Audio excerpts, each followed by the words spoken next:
What's up, guys? I believe this is update number 8. Yeah, I'm still in the effing hospital.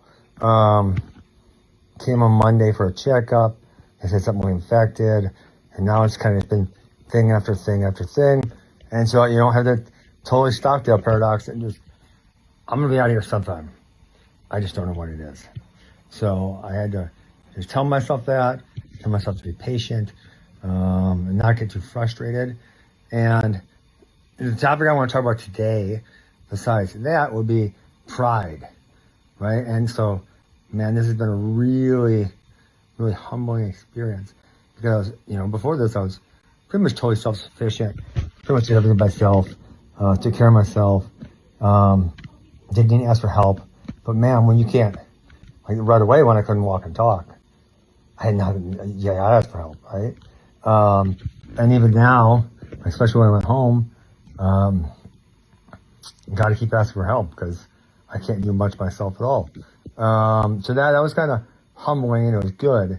And then, the way I see pride or ego, they hold so many people back in life.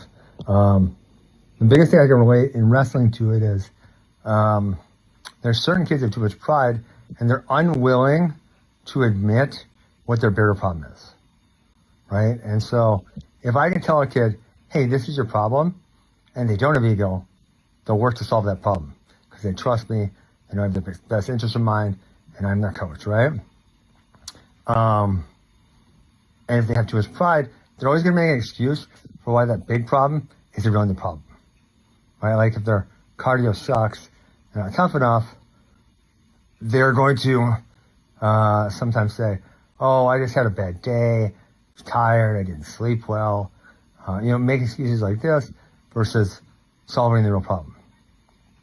And that same kind of thing happens in regular life also, is people with too much pride don't want to admit what their bigger problem is. A lot of times they don't want to admit they have a problem at all, but to outside looking in people, it's obvious they have some issues, and if you acknowledge what your problem is, you can solve your problem.